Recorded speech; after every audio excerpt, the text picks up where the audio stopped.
First ever factory outlet Mukunda jewellery grand opening February 14న సుచిత్రాలో. నమస్తే, మీరు చూస్తున్న సుమన్ టీవీ. నేను మీ కీర్తి.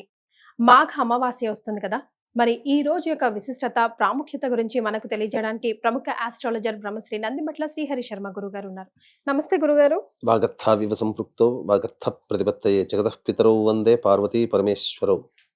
ఆదిత్యాయ చ సోమాయ మంగళాయ బుధాయ చ గురు శుక్ర శనిభ్యశ్చ రాహవే కేతవే నమః. శృంగేరి జగద్గురు పీఠాధిపతులకి, కంచి పీఠాధిపతులకి నమస్కారములు తెలియజేసుకుంటూ కార్యక్రమాన్ని ప్రారంభిద్దాం.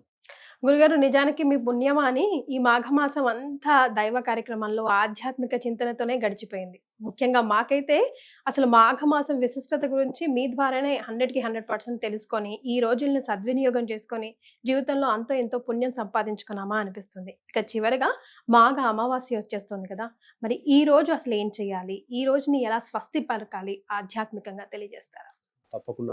ఇప్పటి వరకు మనం అనేక విషయాలు మాఘమాసం గురించి తెలుసుకున్నామంటే అది మన గొప్పతనం కాదు, ఆ పరమేశ్వరుని యొక్క సంకల్పము. పరమేశ్వరుడే ఆ వాక్కు రూపంలో మన ద్వారా ప్రపంచానికి తెలియచేయడం అనేటువంటిది జరిగిందమ్మా. కాబట్టి ఇందులో మనం నిమిత్త మాత్రమే, ఒక సమిధులుగానే మనం భావించుకోవాలి. ముఖ్యంగా ఇక మాఘమాసం అమావాస్య అనేటువంటిది ఉన్నది. ఈ మాఘమాసం యొక్క అమావాస్యకి ఇప్పుడు జరుగుతున్నటువంటి ప్రస్తుత పరిస్థితులకి ఒక లింక్ అనేటువంటిది ఉందమ్మా. అంటే కుంభమేళా ఇప్పుడు మనకు జరుగుతుంది కదా, అసలు ఈ కుంభమేళా జరగడానికి గల కారణమైనటువంటిదే ఈ మాఘమాస అమావాస్యకు సంబంధించి. అందుకనే ఇప్పుడు గ్రహాల స్థితిగతులు ఇవన్నీ మనం ఇప్పుడు వింటున్నామంటే, ఇప్పుడు ఈ కార్యక్రమం అంతా ఎవరైనా కానీ వింటే ఈ కుంభమేళాకి మాఘమాస్యకు ఉన్నటువంటి లింక్ ని అందరూ చాలా తెలుసుకోగలరు. ఇంత విశిష్టతన అందుకేనా ఇలాంటి సందర్భం వచ్చింది అని చెప్పి.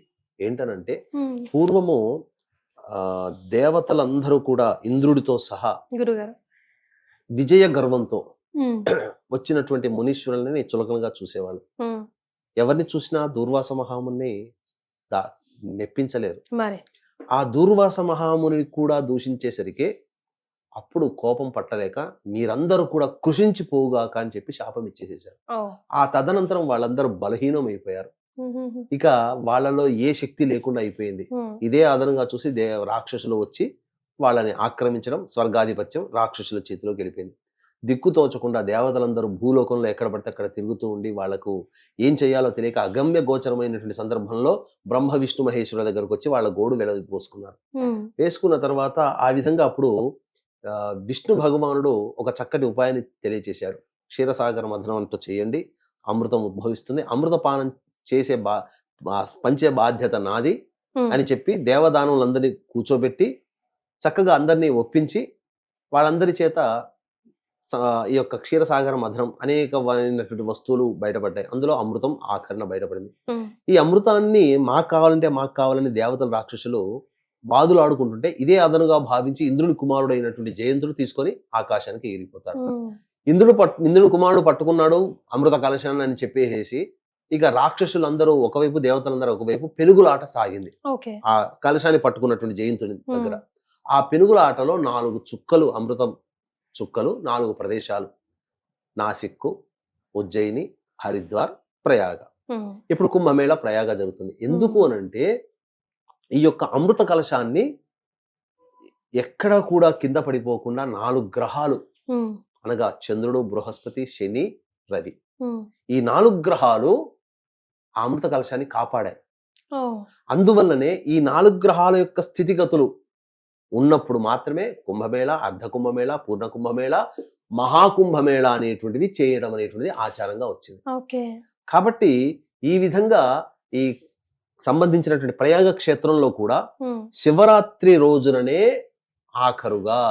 ఎందుకు అనంటే మొదలు ప్రారంభమైనటువంటి జనవరి 13వ తారీఖు నుంచి మొదలై శివరాత్రి రోజున దాదాపుగా 46 రోజుల పాటు సాగుతున్నటువంటి యొక్క కుంభమేళ ఎందుకు ఆ రోజున ఆఖరిగా చెప్పబడి ఉందనంటే ఖగోళంలో ఉన్నటువంటి గ్రహాల యొక్క స్థితిగతులను బట్టి ఖగోళం నుంచి వచ్చేటువంటి దేవతల యొక్క దివ్యశక్తి ఈ భూమి మీద ప్రసరిస్తుంది. ఈ భూమి మీద ప్రసరించినటువంటి దివ్యశక్తిని గ్రహించే యోగ్యత, పవిత్రత కలిగినటువంటిది ఒక్క నదులకి మాత్రమే ఉంది. కాబట్టి ఆయా నదులు సందర్భాల్లో ఆ గ్రహాలు రవిచంద్ర, సూర్య, రవిచంద్ర, బృహస్పతి, శని గ్రహాల యొక్క సంచారం జరుగుతున్నటువంటి ఆ ఏ రాశుల్లో సంచారం జరుగుతుంటే ఆ విధంగా ఆ ప్రదేశాల్లో కుంభమేళ అనేటువంటిది ఏర్పాటు చేయడం, తద్వారా ఆ శక్తిలో ఆ నీటిలో ప్రవేశించినటువంటి శక్తి స్నానం ఆచరించినటువంటి మనుషులకి రావడం, తద్వారా ఈ ప్రపంచం అంతా కూడాను శక్తిమయం అవుతుంది.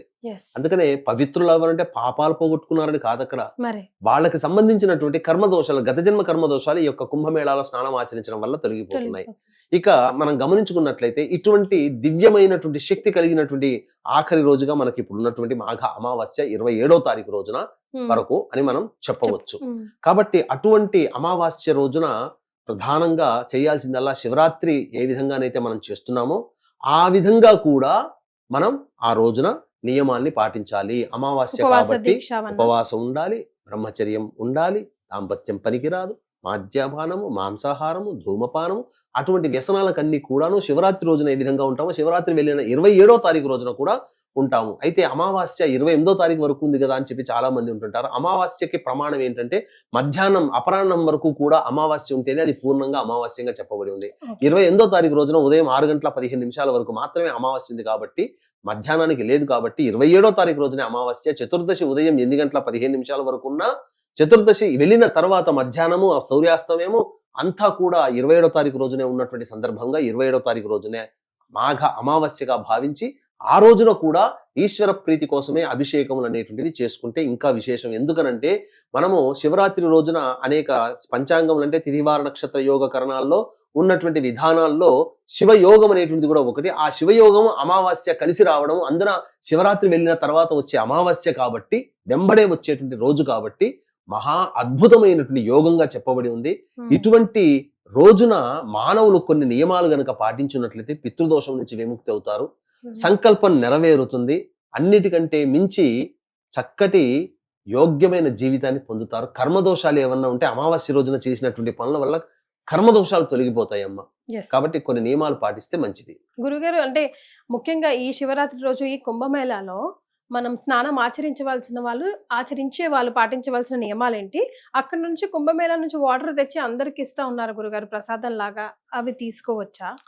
తీర్థంలాగా కుంభమేళాలు అంటే మనకి ఏంటనంటే కుంభమేళా నది దగ్గర కాకుండా త్రివేణి సంఘం కలిసేటువంటిది ఒక 1/2 కిలోమీటర్ లోపలికి వెళితే అక్కడ త్రివేణి సంఘం కలిసే ప్రదేశం ఉంటుంది. ఆ ప్రదేశంలో పట్టుకొచ్చినటువంటి నీటిని కనుక తీసుకుని వచ్చి మనము మామూలుగా దేవ పూజ చేసిన తర్వాత ఆ స్వామికి నివేదన చేస్తాం కదా, ఆ తీర్థంలో ఆ 2-3 చుక్కలు ఆ కుంభమేళా నుంచి వచ్చిన వాటిని వేయవచ్చు. తర్వాత దాన్ని భద్రపరుచుకొని ఉండి కుంభమేళా సందర్భముగా జరిగినటువంటి స్నానం ఆచరించి తదనంతరం అక్కడి నుంచి తెచ్చినటువంటి నీరు మహాపవిత్రమైనటువంటిది కాబట్టి మనకు ఈ యొక్క అనేక సందర్భాల్లో పుణ్య స్నానాలు చేయాలని చెప్పి మనకు రోజులు ఉంటాయి కొన్ని. అటువంటి రోజుల్లో ఈ యొక్క కుంభమేళా నుంచి తెచ్చినటువంటి నీటిని గనక వేసినట్లయితే మనకు అత్యంత ప్రభావం. ఎందుకంటే గ్రహ సంచారం జరుగుతున్నటువంటి సందర్భంలో ఏర్పడింది కుంభమేళా. క్షిప్రా నది ఉజ్జయినిలో 2031వ సంవత్సరంలో జరుగుతుంది. అప్పటి వరకు మనం వేచి చూడాలి. కాబట్టి అటువంటి దివ్యమైనటువంటి గ్రహశక్తి కలిగినటువంటి నీటి మన ఇంట్లో తెచ్చుకోవడం వల్ల కొంత వరకు చాలా మటుకు గ్రహ దోషాలు తొలగి ఆనందకరంగా ఉంటాం. పూజా మందిరంలో ఉండడం వల్ల ఆ దేవతా శక్తి ఇంకా 2 అవుతుందని చెప్పడంలో సందేహం లేదు. మరి ఇంకా ఏమేమి నియమాలు పాటించాలి గురుగారు ప్రత్యేకంగా ఆ రోజు? ప్రత్యేకంగా ఆ రోజున ప్రధానంగా అమావాస్య కాబట్టి పితృదేవతలు అనగా చుట్టుపక్కల నదీ తీరములు అనేటువంటివి ఉంటాయి. కనీసం 50 కిలోమీటర్ల పర్యంతంలో ఉన్నటువంటి నదులు ఎవరైతే ఉంటారో ఆ చుట్టుపక్కల వాళ్ళందరూ కూడా ఆ రోజున నదీ తీరానికి వెళ్లి స్నానం ఆచరించి వెంబడే తిల తర్పణాలు పెద్దల కోసం చేసి వీలైతే పిండ ప్రదానం కార్యక్రమం కూడా చేయవచ్చు. అది చేయడం చాలా మంచిది, యోగ్యం. తదనంతరం ప్రదోషకాల సమయంలో గ్రహదోషాలు తొలగిపోవడం కోసం కోరిన కోరిక సంకల్పం అతి శీఘ్రంగా నెరవేరాలి అంటే ఒక చిన్న పరిహారం అనేటువంటిది ఉందమ్మా. ఆ విధంగా చేస్తే సరిపోతుంది.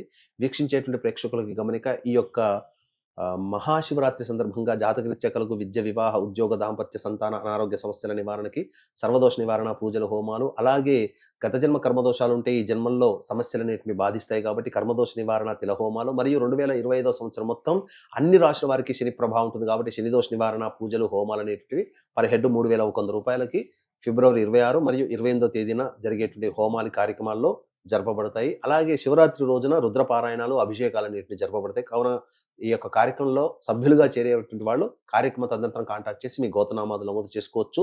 ఈ యొక్క కార్యక్రమంలో పాల్గొనడం ద్వారా మీ యొక్క సంకల్పం ఆ విశ్వేశ్వరుని యొక్క అనుగ్రహంతో వచ్చే సంవత్సరం శివరాత్రి కల్లా నెరవేరుతుంది అని చెప్పడంలో ఏమాత్రం సందేహం లేదు.